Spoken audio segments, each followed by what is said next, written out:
Hey, what's up, everybody? Michael D'Angelo, Silence Media.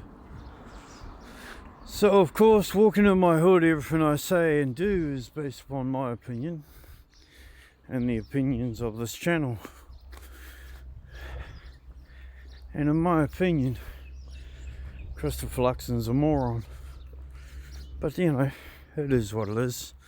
The National Coalition are still avoiding one big factor about what happened in 2020, and that was the COVID Response Act came into play, and it was amended from the Civil Defense Emergency Management Act.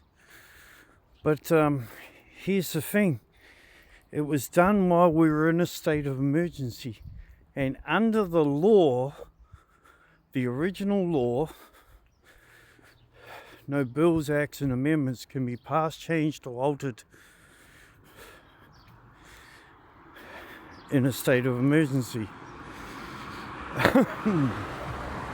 So while we're in a state of emergency, Jacinda created the executive committee created the COVID response management and amended it over the top of the Civil Defense Management Act. Now here's the problem. Just her doing that alone is illegal. It's fraudulent, absolutely fraudulent. It was against the law in the first place. But the heads of all parties signed on it. So the heads of every party that was in Parliament in 2020 signed off on that, making the head of every party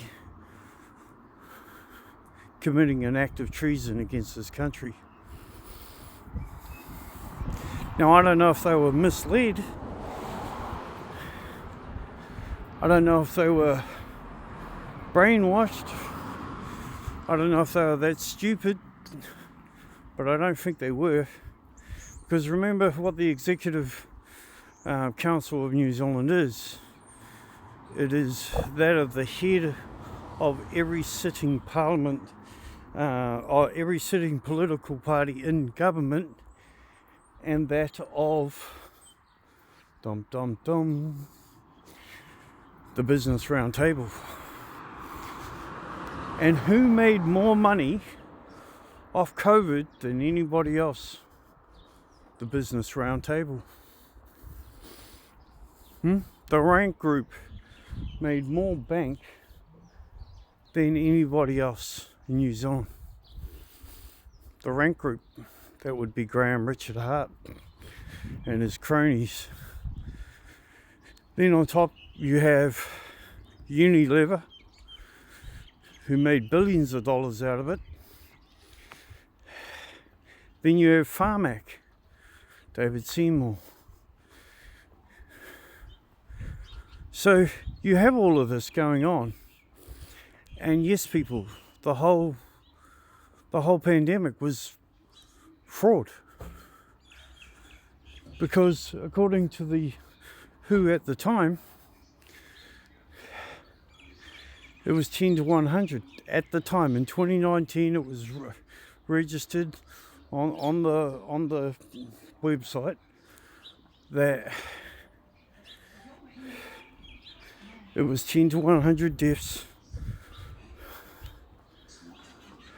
to be that of to be recorded before a state of emergency was called.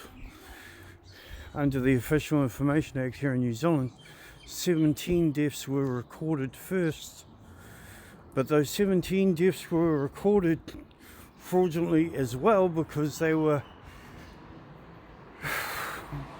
the 17 deaths recorded to have COVID after death. They were terminal illnesses that killed them, not COVID. So that itself is fraudulent.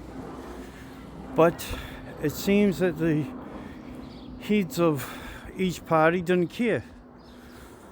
Well, that would mean that Christopher Luxon is a criminal. David Seymour is a criminal. Winston Peters is a criminal. That would also mean that Jacinda Ardern is a criminal. It would also mean that Te Māori Party are criminals. And at the time, Marama Davidson and David Shaw are criminals. You see what I'm saying, people? The New Zealand Crown has shown itself to be corrupt. The New Zealand Crown government have shown itself to be corrupt. And the people just let it go and keep going on and keep going on. Well, here's the thing, people. If that was the case, then it would show that the last two elections were illegal in the first as well. The last two elections, the last election before the one we've just had in 23, the one back in 2020 was actually in a state of emergency, and that state of emergency has been clearly shown to be illegal. So therefore the election was illegal. And without an investigation, any election that we have from there on in is illegal. So it is what it is. Life goes on. Stay safe, be righteous, be well, be free. Peace.